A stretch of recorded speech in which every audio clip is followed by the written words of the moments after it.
I'm back. I wonder how many weird, awkward starts to this podcast I can get in one season. Welcome into GAT Chats Episode Two with your girl Gat, aka Gracie and Terrell. If you missed Episode One, what the fuck are you doing? Like, it's been one episode and you're gonna quit caring already? That's really sad, y'all. I've been waiting 4 months to get my network in order and to feel comfortable starting to create content, making sure that everyone else was taken care of. We've had some hiccups, we've had some bumps in the road, we've had some people leave, whatever. It's cool. Basically, what I'm trying to do is figure out where we fit in. And during the middle of a pandemic, your girl started a media company that is featuring podcasts and production stuff. The production stuff is coming.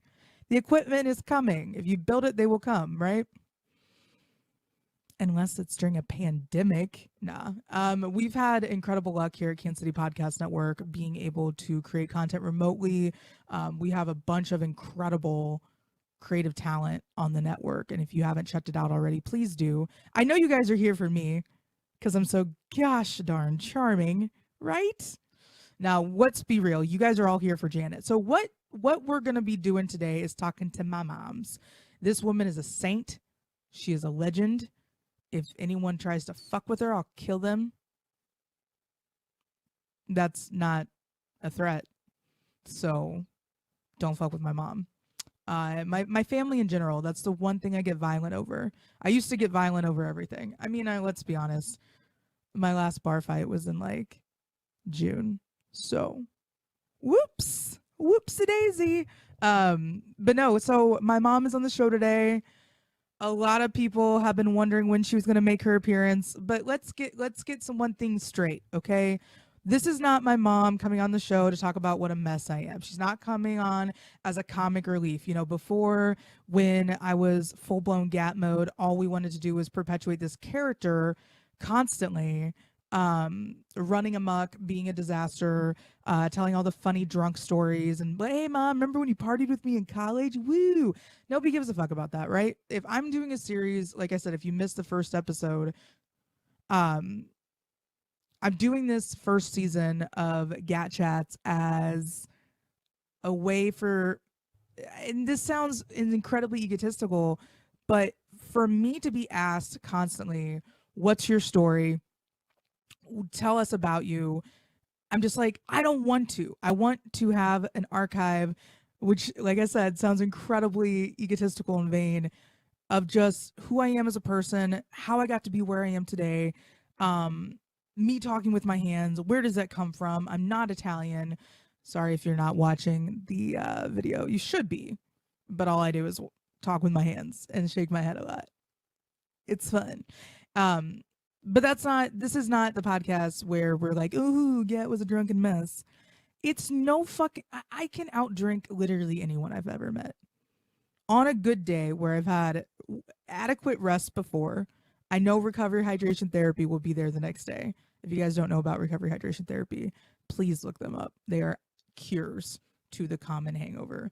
They save you. They will revive you after marathons if people still run those. Is it COVID friendly? I don't fucking know. Does it look like I run marathons? Absolutely not.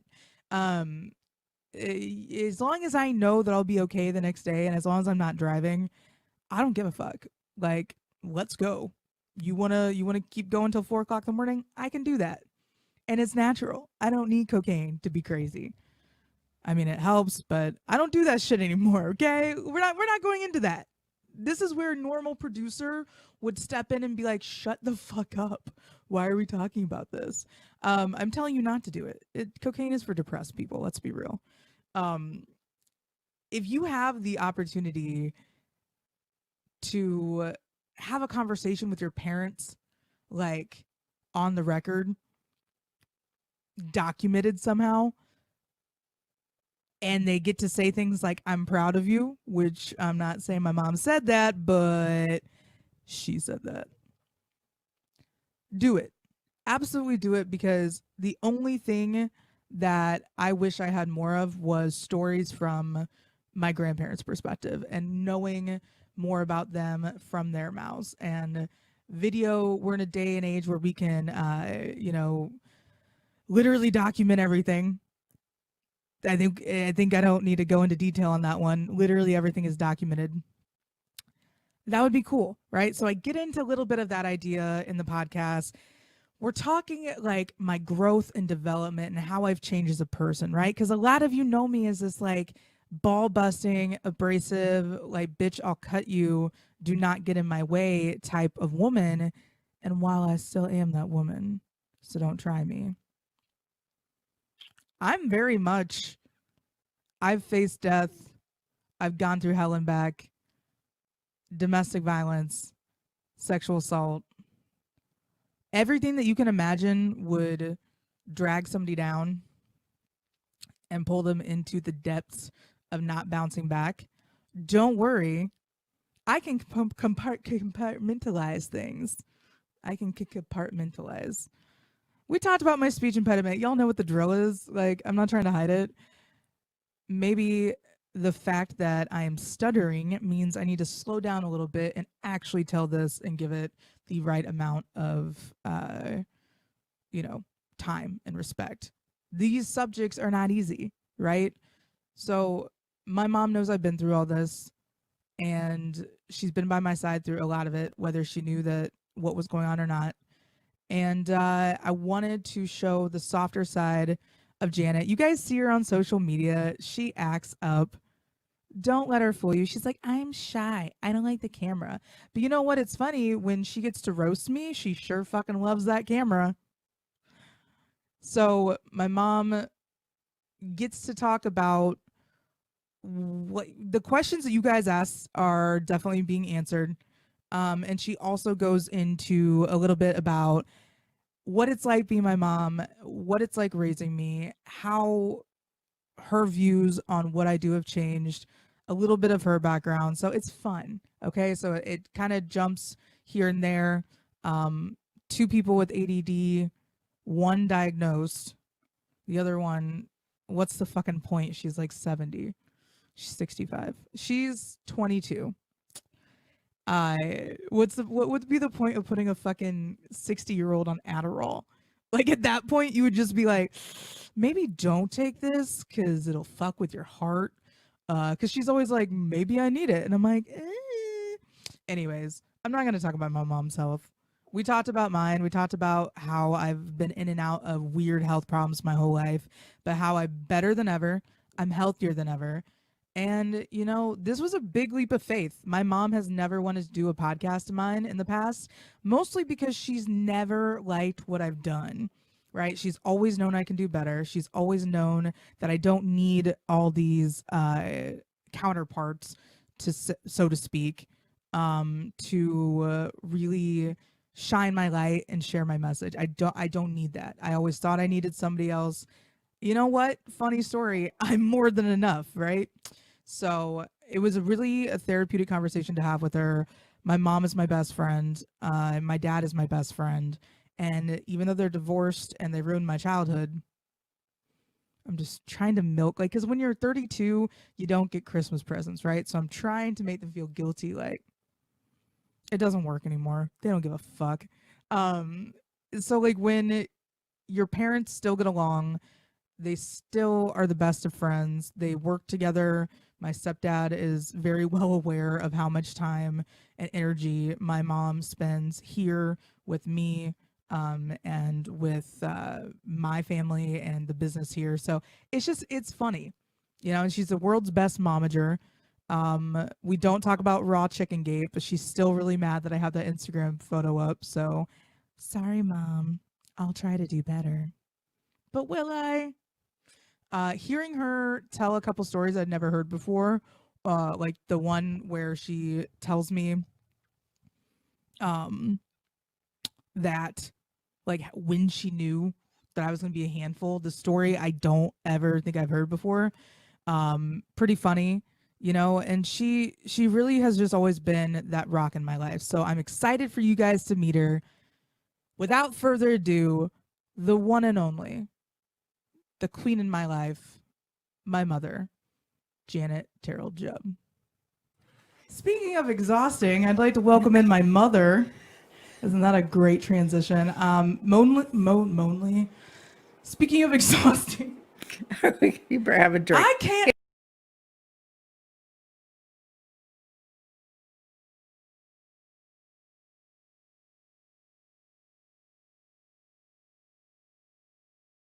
Speaking of exhausting, I'd like to welcome in my mother. Isn't that a great transition? Monly. Speaking of exhausting, You better have a drink. I can't Here's talk. to the show. Here's Cheers. to GAT Chats. Your daughter finally got her shit together and started her podcast back up. How does it feel? Number 2. Number 2, first is the worst, which is obviously me. Oh. Second is the best, Here my we go. mom. A lot of people have questioned if I was raised by a pack of wolves. No, not quite. No, it's weird though. I was not always GAT. Wee little me was a lot, I would say, more reserved, calm, shy, weird, really weird kid. Not that weird. Not that weird. No, not at all. But this isn't about me. Okay. Maybe It needs to be. it a little bit. You are not from, like, born and raised Kansas City. Where are you from? North of Dayton, Ohio. Yeah. You're not Raised going to give out there. your actual place. West Mountain, There Ohio. we go. No one will know where that She's is. got levels. It's okay. So West Mountain, Ohio, small town, obviously. 3,000 maybe. What made you come to Kansas City? Went through high school and no trade. Went out in the business world and worked somewhere for 5 years. Yeah, you and- hustled a lot. Yeah. But, I went with this company that ended up having profit sharing. So I got my 5 years and was vested, and I took that money, and I wanted to go to Colorado to ski and made it to Kansas City. I had a girlfriend here, so we were going to move in together, and I was going to work here and make my way to Denver. So was this like the Oregon Trail that you were on, or I-70. I-70, you asshole? I was wondering when the first teeth gritting response was going to happen. But Kansas City is obviously for lovers because you fell in love with my father. I'm sorry, I couldn't even say that with a straight face. We might need to take a margarita break. It's been 3 minutes, folks. We have a long way to go, but we could move along a little We could move faster. along. I'm just trying to keep people up to Yes, speed. yes, yes. This is where you. Yes. Where'd you meet my dad? In Westport, At the Buzzard. the Buzzard. I The Buzzard. know. Don't hold it against me. No, I was most recently at the Buzzard. It was not open till 4, which really makes me happy because I don't know the type of people that would hang out there in the mornings. It could be a little bit terrifying. At that time, it was more of a cheers place where rugby players, soccer players. So not a then- sketch. Yeah, probably not. When's the I last have time no, you've been back there? Oh, heavens. We have to take you now. No, I don't think We have so. to go get it'll I it'll have be, no desire. It'll be like the full circle healing of the Buzzard. No, I'm over. What if I have my wedding reception there? No. I'd have to get married first. Yeah. There we go. Yeah. So you're in Kansas City, clearly madly in love. I mean, just you get to have me.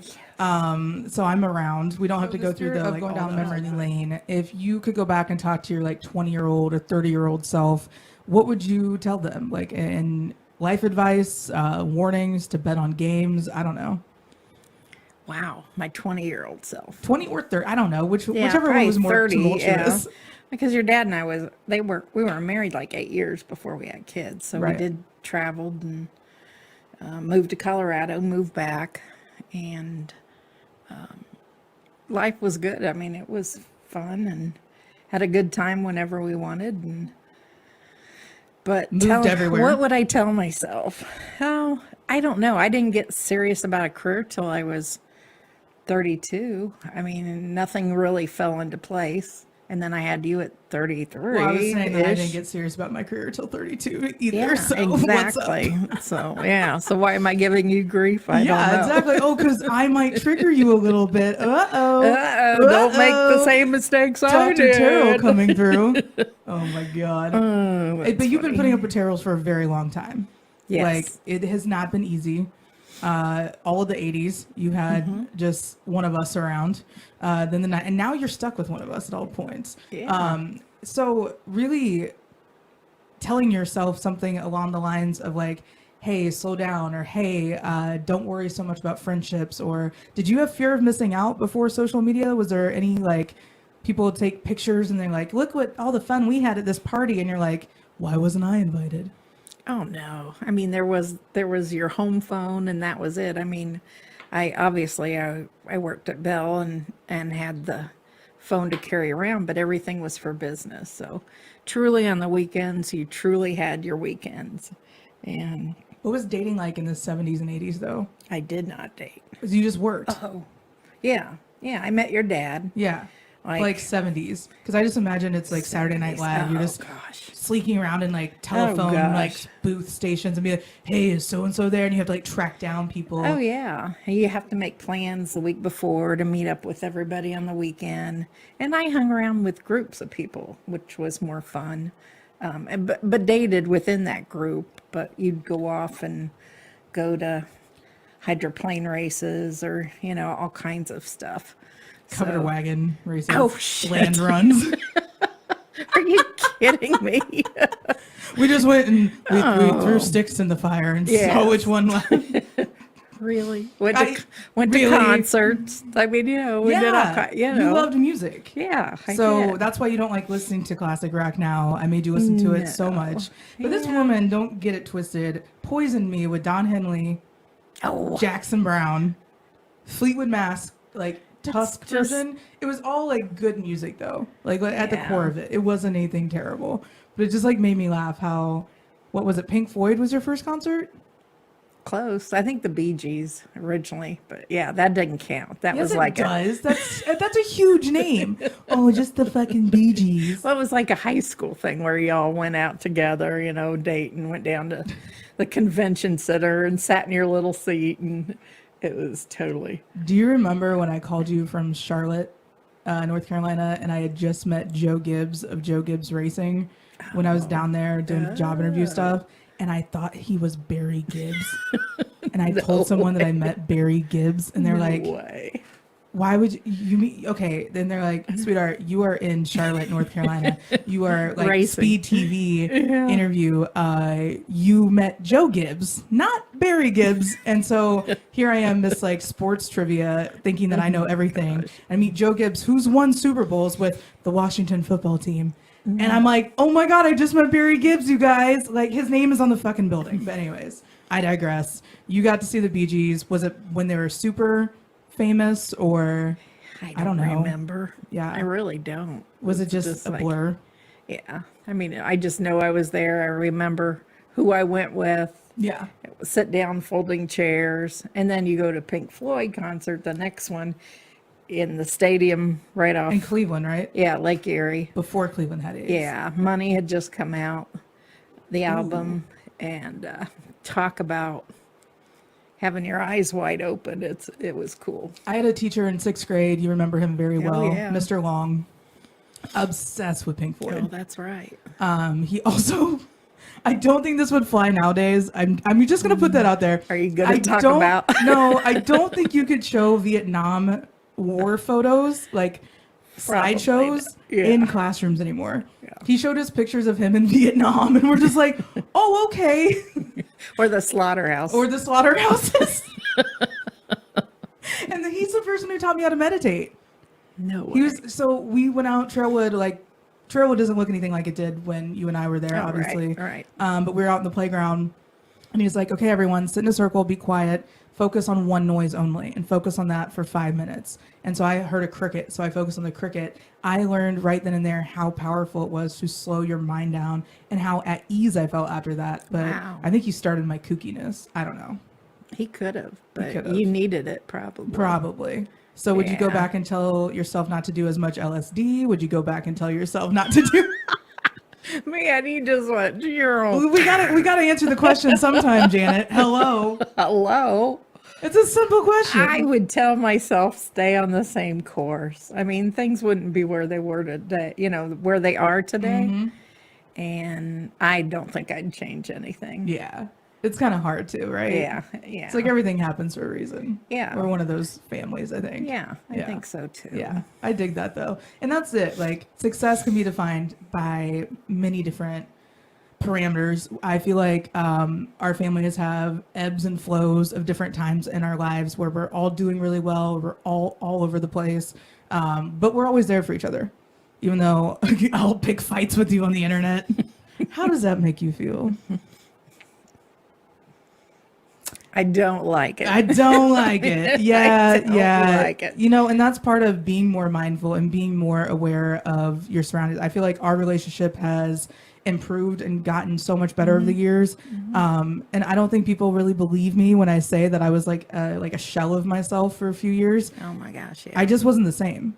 And having people that know me really well, know where I can be when I do feel loved and secure and safe and I'm healthy and I'm happy and I can be at my best. Absolutely. But that's anyone. Anyone can feel great when they actually have all those needs being met.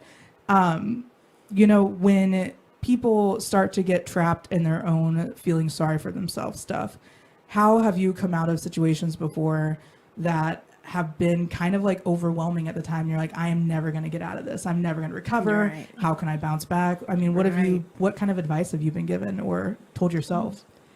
Well, I just kind of had to dig deep and kind of do it myself. I didn't want to burden my parents back home in Ohio.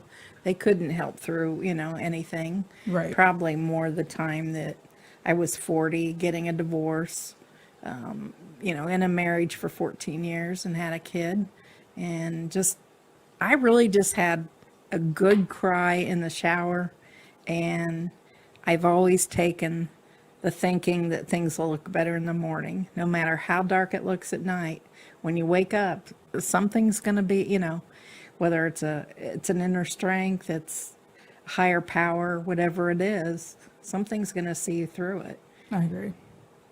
And to have that kind of clarity and pass it on to me, someone who is the queen of freaking out and not settling down and getting so hyped and so worked up over things.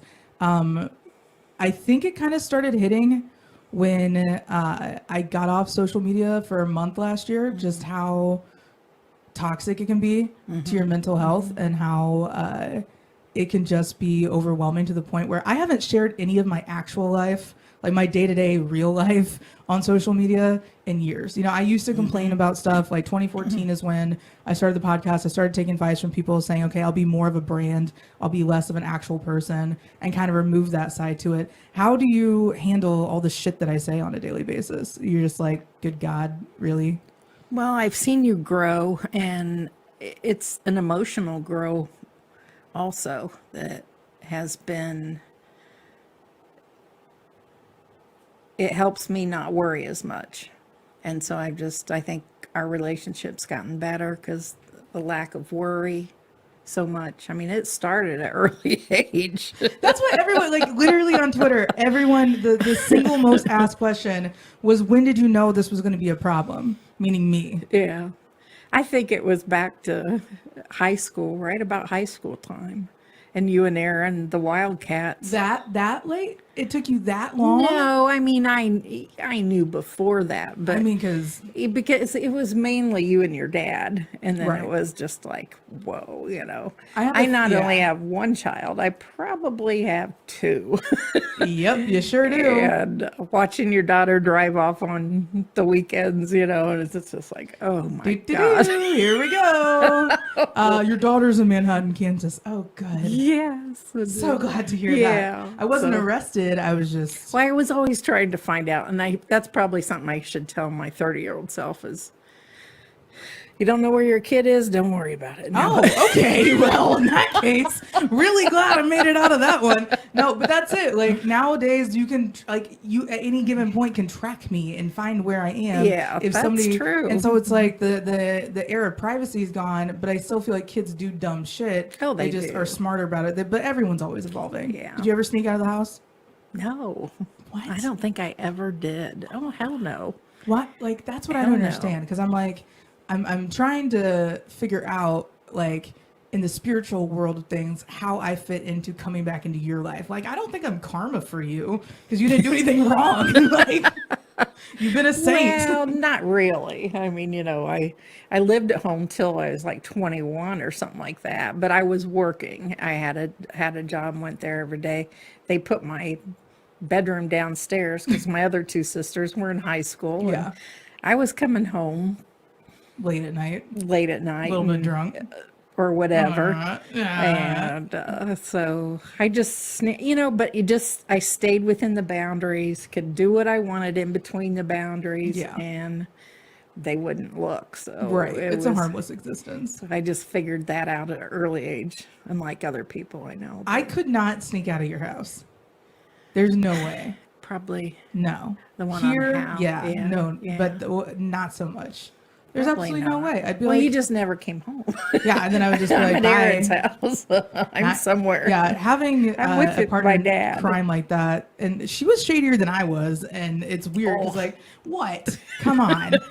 She does, Please. like, we haven't talked in years, but it's like, it's so funny to me because those friendships over the years, I could tell the people that you liked, I could tell the people you didn't like. I'm nervous about having other kids around because I really like other kids. Like I like anytime other kids around, I feel like it's a good energy, but it's like the parents, I'm worried about dealing with them. So it's like, all right, so what? We're all in a pandemic. Now you can't have friends. Awful. yeah. And now everyone's going to be online being fucking weirdos. That's scary. I feel like I was the generation, you raised the first generation of online people that knew how to communicate. You and, were like, texting. yeah. You were texting in bed. Quick, quick, quick, quick, Never, quick, quick, never, quick. never. Maybe you know, should've gotten didn't me a real even door. know. A real door. You had shutter doors. I had shutter doors, and I will forever remember that I never had a real door. Traumatized. Seriously, it's so much trauma. Absolutely not. The summer that I think things kind of got crazy was when I got a car. I think we can all yeah. agree. I was working at Mr. Bulky's, Oh yeah. and then I got a car. That was when the only CD it came with was that Guns N' Roses Appetite for Destruction, and I listened to it on repeat. So I think when I went to that concert in 2016, 2016, it was like this huge moment. It was like, oh my God, this is like my summer all over again. But no, love them. My first concert was NSYNC, and then the second one was Van Halen. But the Van Halen when I was working security with the rugby team. I feel like I grew up with a Hey. rugby team or with my dad. He told me when I was 2.5, I got alcohol poisoning. Is this true? No. He said I was hungover and I was vomiting one morning because he let me drink an entire beer at a poker game. Why would you ever go at 2.5? You I- were still living under our roof. Well, you know. 2.5, I was in diapers, I think. Oh my I don't know. gosh. That's what he told me. He said, well, yeah, you got No. alcohol poisoning when you were a kid. You must be talking about somebody I else. feel like we should just have a podcast of Mythbusters, Steve edition. Oh my gosh. Yeah, because last night I tweeted out that because Dad has this very descriptive story about how his license plate was stolen by Timothy McVeigh before the Oklahoma City bombings, and then he didn't notice his license plate had been switched, and then he was outside Alpha Graphics, which we all know what that meant. Steve. That's how we have Jordan. It's great. And I freaking love the fact that he dropped this bombshell on me, literally, of, yeah, well, Tim McVeigh stole my license plate before he took the van, so FBI was outside Alpha Graphics one night. They came out to my car, and they're like, sir, is this your car? It's been involved in the Oklahoma. And they're like, I was like, what? This is a story? So if you haven't heard it, I'm really excited to hear it now. I have never There's some heard it. details or something. I don't fucking know. All I remember is that day was terrifying. And I think it was at Brookridge Day School when that happened. Oh, I remember okay. you came to get me from school. You're like, Okay. yeah, and it was just it was a really eerie day. So Yeah, that's a good way to put it. but I was just like, there's no fucking way. And those stories, like, he has so many fucking stories. So to get through them all, I feel like we're gonna have like double episodes with him. But I feel like you're a breath of fresh air when it comes to my background, my childhood, everything else. I feel like you gave me everything that I could possibly want and ask for.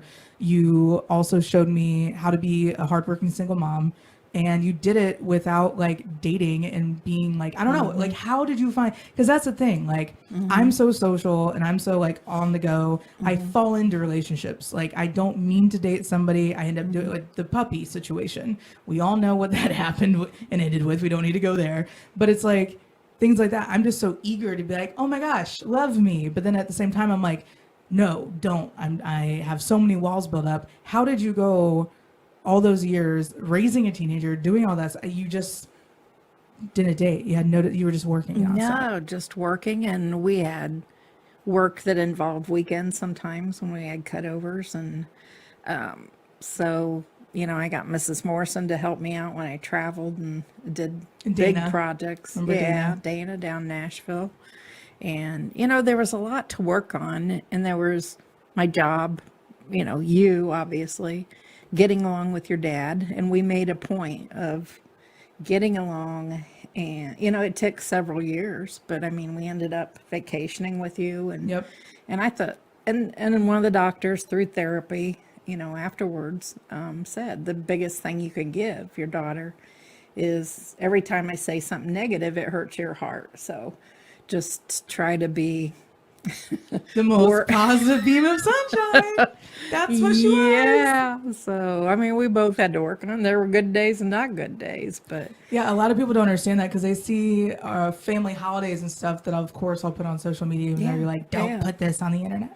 Well, even with Jim, I explained to him. Okay, Yeah, how do you have that conversation with someone? Look, so these are not the only is my people daughter, in my life. Jim's the best. One of the few Absolutely. men I dated, but I just waited till you were gone. In college, it's like, why bring all this? I didn't want it to be drama, but Yeah. how do I make plans on when you would pop up and say, "Oh, Mom, I have this or that on Friday or Saturday night," and it's like. And lacrosse too for the And I majority. kind of Yeah. believe, in my core of cores that kids don't have any reasoning till they're 18, 19. I mean, you're making crazy decisions and all that I stuff. can And vouch for that. I just thought it was important to be around those years. You ready for I agree. these? These are Twitter Oh questions. my gosh. This is the question you didn't answer because you're like, oh yeah, you were a handful, and you were a handful in high school. Like, there had to have been moments throughout my childhood All right. because I was a All sweetheart, right? All right. I was a sweet girl. Yes. For the most part. Yes, But you what- were. Preschool, you were sweet. How sweet. How sweet. Well, a new kid would come in and you would help them out or something. You just had those instincts that the teachers would mention to me, and it always makes a mom's heart feel good. But I think when I knew you were going to be a handful was at 4.5. And I Okay. remember the day. And there was magazines, and you started to read the cover of a woman's magazine that it blew me away. And it's like, well, she doesn't even know what that word means. Why is she? And it was like, So I think if you were there, I probably would have turned the magazine over and would have been putting all the other magazines on top of it. 'Cause it was inappropriate, I'm It sure. would have been like a Lucille Ball. No, not really, but for the times, yeah, it was like mature for. yeah, I don't know A how to make your 4.5-year-old. man I have no idea what Good it news, was. I still don't know. I'm still single. Well. So here we are. I jumped. As I should have. If you would have let me read the article, maybe my life wouldn't be such a fucking mess. 4.5. I never 4.5. thought of it that way. You got to start somewhere, right? Okay, does that answer I the don't. question? I guess so. So I was reading at the age of 4.5, which would terrify most people. Right. I feel like a lot of kids these days are just addicted to like electronics and stuff. So I can understand. You just did the normal things, and you just were, I could dress you anyway. You weren't fancy. We didn't put the bows in your hair. I didn't drive a minivan. I mean, we did horses. Horses I were a lot of fun. tried. Yeah. And it was just you and me in the barn, no phones. There were no phones really back then anyway. But I Right. felt I could get away from whether it was things with your dad that, we had to discuss, or, Work. schooling, or, whatever. I was Or not me. exactly an easy student either. No, but that was the interesting thing is you masked with your intelligence, you masked some of the problems you had until you got to I got to a breaking point, I think, when I came back from boarding school. I was really Yeah. embarrassed, most of Oh, all. yeah. I was asked to leave the property Oh, of yeah. the boarding school that I was really excited about leaving for. But then I think, like, being a free range chicken before boarding school really fucked with me. I think if I would have gone in as a freshman, I would have been okay. Yes, I definitely. Because like my freedom level, I didn't realize, someone, I think it was Tiffany down in North Carolina when I went down to Drinking Broettes, she called me a free spirit. And I'm like, no, I'm not. Because I always feel like bogged down, very responsible on certain levels. But now that I have kids and stuff, I feel like I can't be a free spirit. Sure. But I still am. And you are too, in a lot of ways. True. I feel like we get I'm that from each other. independent. Yeah. Yeah. I mean, I feel like I mean, in that 15 years or we're going back to that, but you had to look at what mistakes you made and change them and then like yourself. That was a biggie. It wasn't easy to raise a daughter, especially on your own, someone that was so headstrong and going to do whatever the hell they wanted anyways. And that's another question. I mean, literally all these questions from people are just like, how did you put up with me? Another one, this is a good one. Okay. It breaks up the monotony of this a little bit. All right. Janet, is it true that you are a majority shareholder of the Peanut? Oh, can't comment. Uh-oh, controversy. How much do you love Patrick Mahomes? Oh, near and dear. Oh, More than me, by far. probably. Oh, Yeah, yeah. easily. Oh, yeah. I mean, the whole city does. The whole I city. mean, the whole city. And I you mean, lived it's just- through a lot of different quarterbacks. Oh my gosh. A few. Yes. And the Terrell family going back to 1969 when they were season holders. Yep. And, it's just like you live and breathe. And then it's just like, oh, it's kind of like, Dad also has a story about how he used to cut Hank Stram's yard mowing. But if we know Dad, I don't think he ever did manual labor until he was, until he thought it would help him build muscle. I think is when he decided, my gosh. I'm going to do construction so I can beef up. Like, I don't think he actually ever did it because gosh. he was charitable or anything. But I Yeah. think it's just kind of like the neighborhood folklore. You all went and offered to mow Hank Stram's lawn. And when he was a kid, not When when, he- we were adults. well, I know, but like Oh, when he was a okay. kid, I still don't see him being like, I think they were a little bit waited on to the point where I don't really Maybe see it was homeboy out Hank's there. mother. Right? I'm like, I don't see you actually helping in that way, but sure. He probably hired someone to do it. Right. Like let's just hire someone to do this for me. But that's like, all the practical That's too stuff, funny. the renovations over the years. You yeah. move fast, like you move houses like you're on the fucking run, right? Are you running from the law for some reason? No. Moved every 2 years No, we stayed on Howe from from when I was a freshman to when I was out of the house. So like 4 till years. 5 years ago or 6 years Yeah, ago or that's- so. But you But hated I it. would fix things up and then sell them. So that's what I did on the weekends to keep my sanity.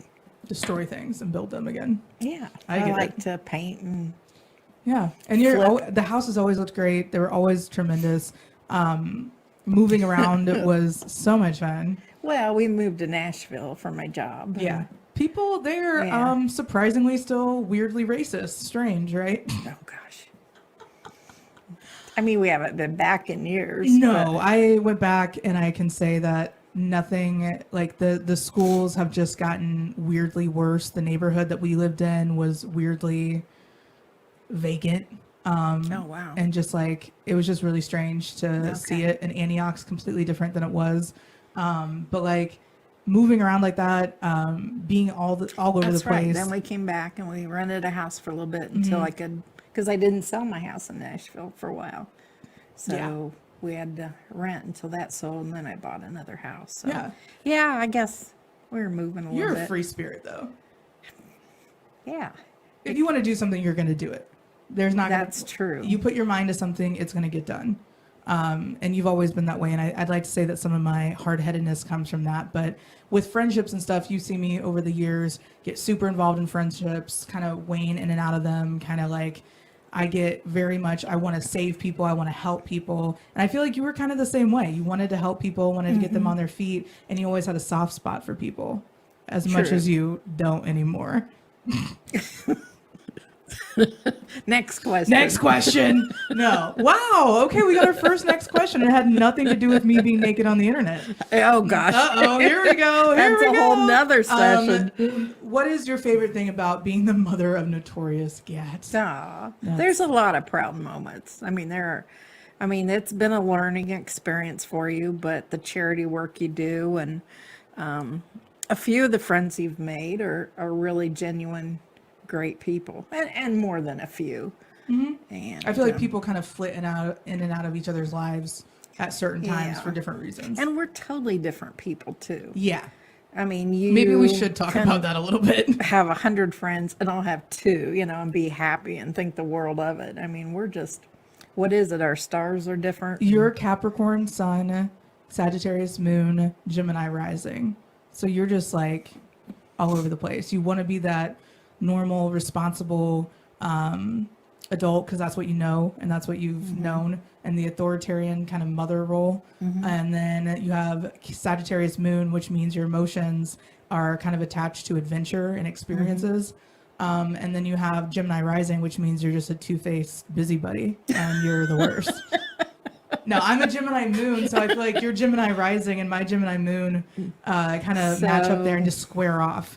Like it's battle of like so when the moon comes out, you're getting up, and when the sun comes up, I'm getting up. So we never. That's not it at all. But I appreciate you trying to understand astrology. But that came out of nowhere too. Like I got sick, and I've been sick on and off different periods of my life, and every time that I've been sick, I come out of it different. When I had mono in my teenage years, I went in this fearless like athlete that would just like dominate, and I was ball busting, and I came out and I'm like, I was reserved. I was scared of getting hurt. I was scared of getting injured. Well, you could have been injured really when you're dealing with the spleen. Yeah. I could have died. Yeah. So I would go to practice though still because I didn't know any different. Yeah. I just would go. Then when I went to sporting school, my knee was all messed up and I couldn't run on it. And then I just got really lazy and really complacent. And it's just like, came back, found out ADHD was a thing. So that's kind of what we were circling back to. That's where we left off. That's where we left off. Okay. We had to kind of work through that. Yeah. Discovering that I had ADHD was like, holy shit, I'm not just like lazy. Yeah. Because my test scores were always off the charts. Oh, yeah. English.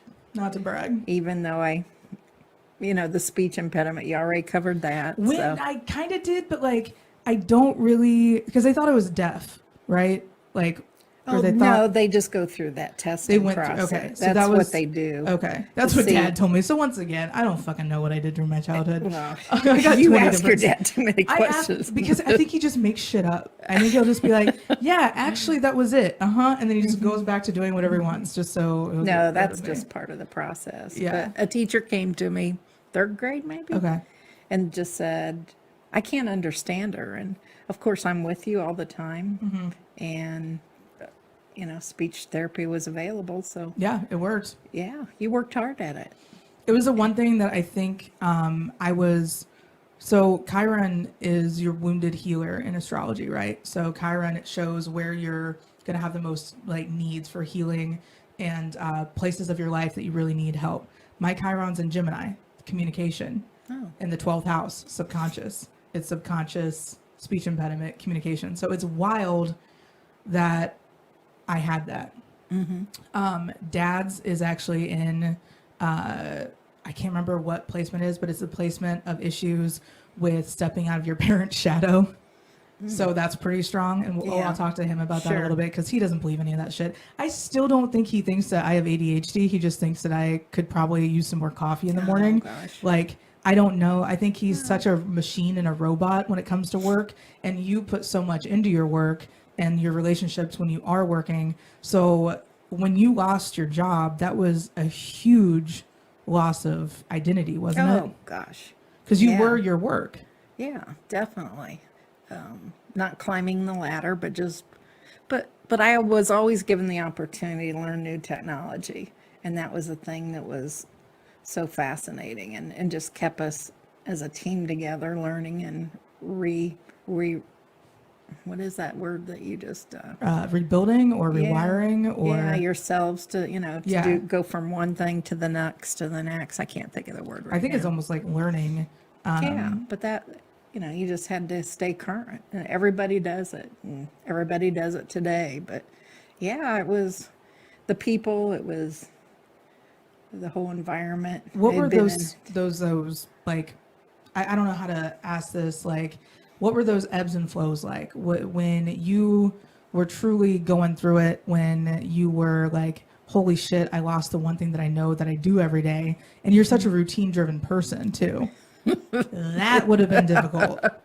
yeah. Is that when you discovered weed? No, it was long Next before. question. We're not going into Absolutely do not smoke I don't know what Awakenee you're weed. talking I don't know about. what you're talking about. No, No. I mean, I think we all know when I discovered weed, but that's okay. that. When did you truly discover weed? When did the first time I smoked it, I was 14, and we smoked it out of a notebook paper and tried to roll it as a joint in a piece of notebook paper. And we passed out on the lawn because Aaron's parents' front lawn, Oh because my I think the gosh. chemicals in the paper Oh. got us fucked up.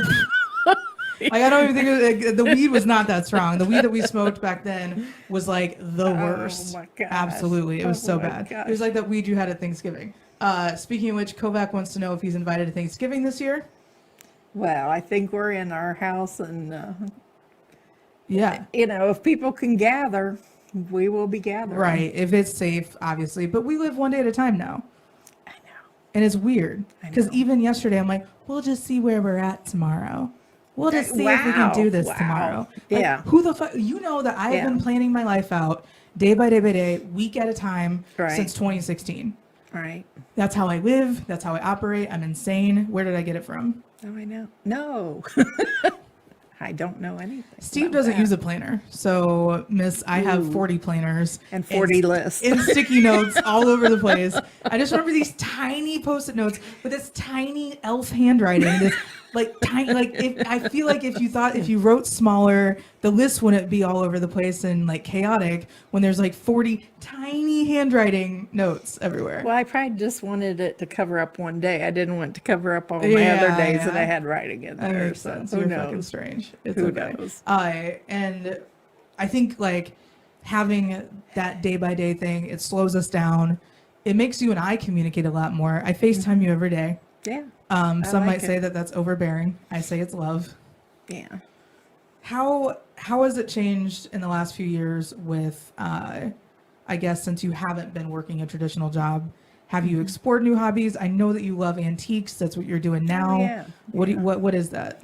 Are you just collecting old shitty furniture and No, reselling it to people? no, just cool things Like and then what? reselling. What are cool things? Like wire cages, and I made a dinosaur lamp for the kids. You did? That was really cool. Glued all these. And I have another bag of dinosaur Hell plastic yeah. things, and then put it to the base of the lamp and create. I mean, it's, I have a booth where I resell good things. Yeah. And things since we moved that no longer in the house, or up to date things. You always have treasures, though. I do. You had a Big workshop treasures at your I old love. house. You had literally a do. subterranean workshop I did. with like workbench lights all Oh, over yeah. and just stuff everywhere. Yeah, But it's never stuff that you actually- The house is, but I have my one guilty pleasure, Right, and I and it's just just- love my workbench. Trinkets. Oh yeah, Yeah. You I had collected beads for a long time. Yeah, I did glass beads and still have those. I can incorporate them in something. And You got just- a newborn. Stella, the Yes, world's cutest dog. yes, Although the you guys world's- hate her. yes. Oh no, we love her. 12 o'clock in the morning. Stella's barking. Do you wish, wow, I wish Gracie would just take her for a night. No, she doesn't bark. Okay, fine. She'll whimper when She's she has to getting go out of it. outside, so she's good. We've had a lot of, we've only had a few animals, not a lot of animals. We didn't have. We had Sydney, the dog, Yeah, the when little pup. we're coming home from the bus Yep. in middle school, I decided you begged me for a dog, and I held out till 7th or 8th grade. It was 7th grade because Sydney was born 2000, the Okay, Olympics. yeah, that's Yeah. right. And then you got me a horse before that. Every girl needs a horse. Who would have known that? Like, that was the greatest day. Like, to this Yeah. day, like, this is something I don't think people understand. Yeah. No one surprises me, ever. Like, I have not been surprised ever in my life. I know when people are up to something. I can feel it. Yeah. And no one really cares about me that much to throw a surprise Oh. party. Just throwing shade at my friends. It's fine. But no one ever surprises me because I'm a very not easily surprised person. I feel like I have like instincts. So we go up to Joyce's farm, Right. and your friend Teresa was up there, and she had horses with Joyce because that was her aunt, right? Right. And so Teresa was like, "Hey, there's this horse, perfect gelding." And I was looking around the barn. I'm like, "Oh, cool! I love horses." But I was so used to going to horse shows. My grandpa is the real reason that I became obsessed with horses. Let's Oh, be yeah. honest. There is a Yeah. video, and I'm gonna try and find. She won't give me my childhood videos and photos. This one won't, because I think you think I'm just gonna make it into a vanity project, which I totally would. So thank you for that. Exactly. Some things are private. There's a video of me being walked around the yard at this pony farm or this like horse Yeah, farm. yeah, and Inglewood it's- Dam. Yeah, Inglewood Dam. And my grandpa's walking me around in circles, and I am having the time of my life. Oh boy!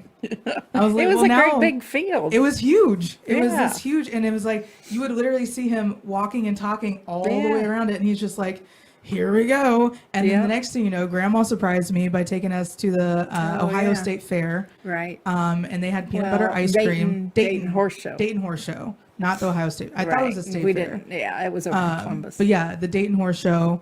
There's so many types of horses. I was absolutely excited. There was peanut butter ice cream. That's what I remember. And cotton candy, because we obviously had to have that. You saved that horse show program I forever. did. I think I like it's somewhere. Like I Yeah, know that no, like it's gone now. okay, well, clearly my Yeah. hoarding tendencies aren't welcome in this household. Cancer rising, that's my life. Gemini rising, she's chaotic. Let's just keep that in mind. So that obsession started by Grandpa Davis walking me around this Sure. big old paddock on this probably close to death pony. He did not look good. And this obsession came naturally and was like, I want to ride those. I want to be a part of this. And you're like, these animals are terrifying. Every time I would go on a lesson I or something, did. Dad would be like, this horse can kill you. I don't know if you know this. I've been thrown into a rose bush on a mule once. I'm like, what the fuck, Dad? Shut up. But for some reason, I loved him. And you, Yeah, oh, yeah. I remember, and I don't know if you remember saying this, you might have been just like off in your own little world. But we were watching men's soccer. I think it was either 96 or 97. It was like the Olympics and the men's team. And you're like, you said something about these soccer players remind you of the horses with their muscles being so ridiculously like, and just being able to stop and start and stop and like the way that they can control that. I was like, that's a really great observation. And I did try soccer too. Oh yeah. That wasn't nearly as much of Yeah. a, Yeah. the Prairie Panthers were like 0 and 48, right? Yeah. But it was just my idea was you played, you were with your Tomahawk friends. So then I had you play soccer with Prairie Village girls. You played lacrosse with Pembroke girls. Yeah. I mean, Why was that? Why did you never just like, just so you meet. I mean, okay. your world isn't just. Yeah. Pembroke was exciting. I had no idea. I didn't either. I learned a lot. I thought I was fat then. Okay. I was like 180 pounds, solid muscle. I was maybe 10% body fat, right? I was just 5'9". yeah. Oh, I was 5'9", you were- 180. And I was like completely solid muscle. But in my Defender. mind, because I was around those girls that were like waist thin, like tennis don't players think- and shit, right? They were tiny. But I was just like, oh my God, these women are Barbie dolls. Like they looked like that though. And they looked like that from the get-go. I was like, huh, okay. So we got that reputation whenever we played lacrosse somewhere. People called us skanks because our like Oh, our I do skirts were remember really that, short. Because we were like the new brand of Warrior lacrosse because our coach was from that's right. Princeton. And so she got That's all the right. newer stuff. And so we got all this like really like brand new, like cutting edge lacrosse gear. And people just did not like that. We traveled all around St. Louis. That was so much Right. fun. Had a blast doing that. I went through a phase that I don't really understand. I discovered rap out of nowhere. Do you remember that? And I started wearing track suits every day. Early. Like on. 14. 50 Cent. It was the very first rap song that I ever heard was Lay Low. Okay. It was Nate Dogg, Snoop Dogg. Okay. And it was very vulgar. It was horror. Like I should not have been listening to that. at 14, but I did anyways, of And course. burning discs. And burning, yeah, LimeWire. Yeah. But that's right. yeah, Napster was never really my thing, but LimeWire was. Yes. And so I'd burn all these CDs. I'd have like I was always wearing my CD player. Always had a Walkman on. It was so annoying. I still have headphones. I still listen to music all the time Horses, now. music. I mean, it's a way for a kid to I wasn't boy crazy grow up. then. Then. I think like later, like early college years for sure. And then I was like, I'm over it. I went off, did the horse thing for a while because I mean, I made a career out of it. So it's not like you spent all that's those true. time, like all the time in a barn and all those years around horse shit for no reason. It was Camp Biota. Camp Biota was great. Camp Sanborn, Yeah. that too. So I mean, All horse related. it was all just really. I mean, I had a great childhood. Okay. And it was fun to grow up with you guys kind of like encouraging my bullshit versus trying to squelch it, whatever. But you guys always encouraged me to chase after my dreams. And so this era of my life, have there been a lot more proud moments before I went into the sports media route, or were they a lot afterwards too? Are you happy that I'm here? Yeah, I mean, there was focus. And, I was thrilled when you came back and went back to K-State. Yeah, what caused, because that was another question. Nick Lecky does a podcast. He did a podcast with the Chiefs with BJ Kissel. And he's like, what influenced the K-State decision? Because Well, you weren't making any money and working really crazy hours in the horse business down in Arizona. And that was, I mean, housing was expensive down there, but horse people would help you out, but I think you saw that wasn't going to be right, forever. I didn't feel like safe any one spot. That's true. Because at any given time I was working out a deal where I worked and then I would have housing and Yes. X amount of expenses covered, and then I get like $100 a week, and I'm like, cool, sounds I know. great. And Which I mean, yeah, so we made a deal with you to go back to school, and we'd help you out in some ways, and I thought that was great. and so. K-State just seemed more natural than Oh yeah, KU. Lawrence was never really my city. I went there a couple times. I had friends there. I had tons of friends that went to KU. Sure. I just didn't really Sure. see it as my scene.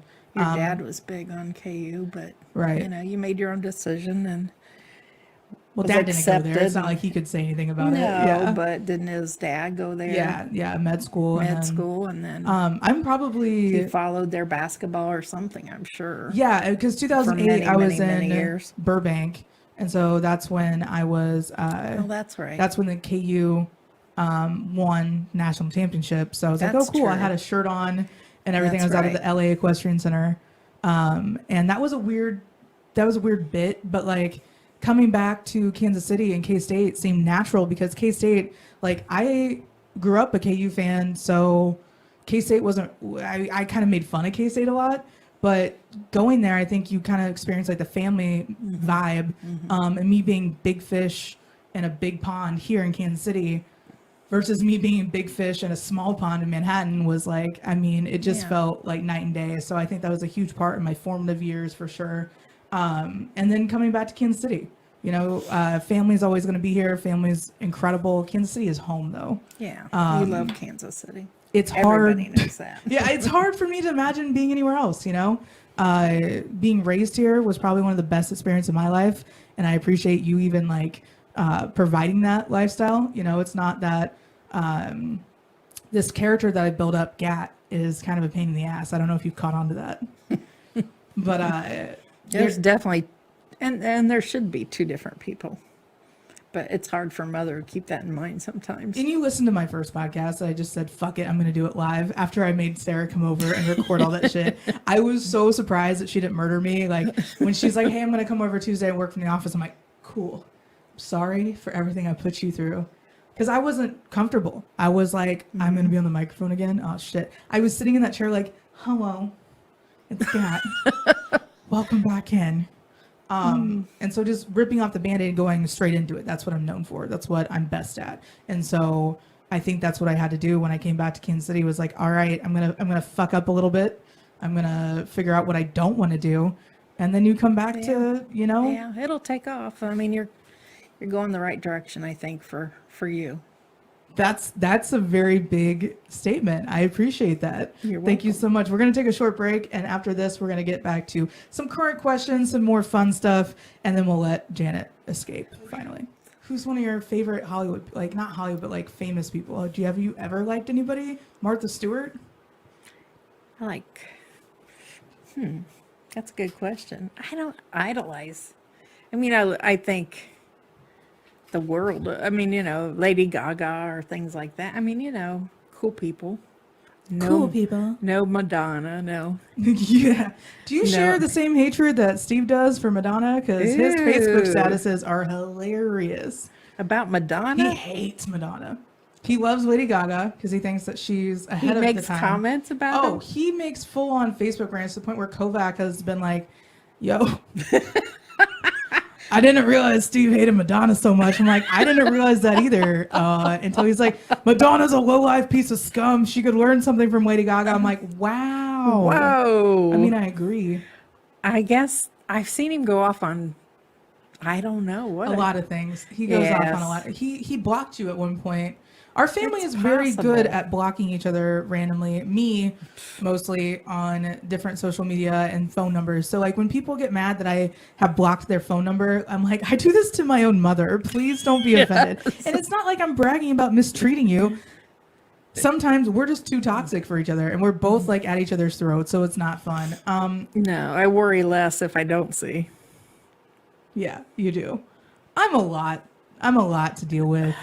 I know this. As recently as a couple weeks ago, I had somebody tell me to tone it back.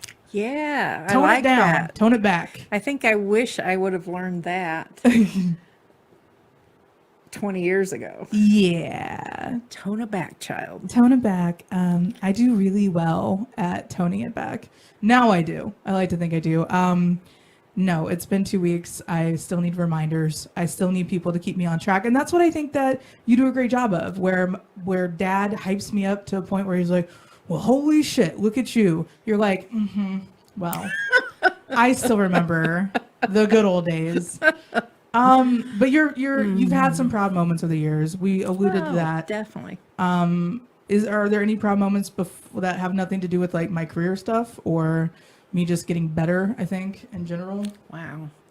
I mean, certainly there have been. And there were moments that, you going and doing weightlifting, a freshman in high school. I would have been scared to death going into high school. And here you went to summer conditioning With the football football team. team. Yeah.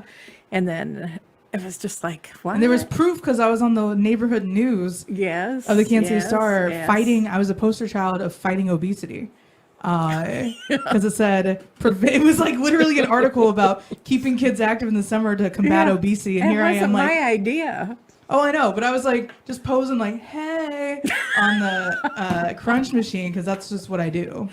And then the guy that I was talking to at the time went to Rockhurst, whatever. We were In the he's weight like- room together. Yeah, and he was like, so you said you were on the cover of the paper today. I'm like, do You were not- on the local, yeah, the neighborhood news. It was the local, it was of the Star, section. or whatever. But I'm like, don't go buy that newspaper. I look like shit. So, but it said Gracie Not Terrell, really. 14, Yeah. Shine Machiniste. What up? I No mean, big it deal. was just things like what inspires her to do this, but A lot of people thought that the Sprotsates thing was actually somebody else that created it, and then I just was doing that for Oh, fun. yeah. And people didn't understand that like I created that whole thing, the website, the podcast, setting up the microphones, learning how to use it, all that stuff. But I feel like with the we were talking about how dad wasn't the most manly of people to teach me like practical things, and you taught me all the renovation Oh, stuff. yeah. You taught me how to build things, how to set up things, how to learn, how to teach yourself a lot of stuff too. And with the benefits and glory of YouTube, I didn't have to do much. So this whole process has been a crazy one, but you still have, I feel like, positive feelings towards Oh. what I've been doing lately. Oh, yes, yes. This whole podcast was just a giant affirmation of your love for me. That's all it is. It was a lot of negotiating. Yeah, I tried your soul for a long time. Yeah. And I think ideally speaking, you know, when you have a daughter, especially someone that's so strong-willed, you're going to find that they're going to try your patience, of course. I also feel like me being so outspoken and me being so over the top is something that you could never do. Oh gosh, Nor would you no. want to. No, I would never let anybody into my life. You know, I could not do this. No, this isn't my bailiwick. Your what? Bailiwick. Bailiwick. Is this an? I learned what is it? Squash? Not squash. Settle your sea biscuits.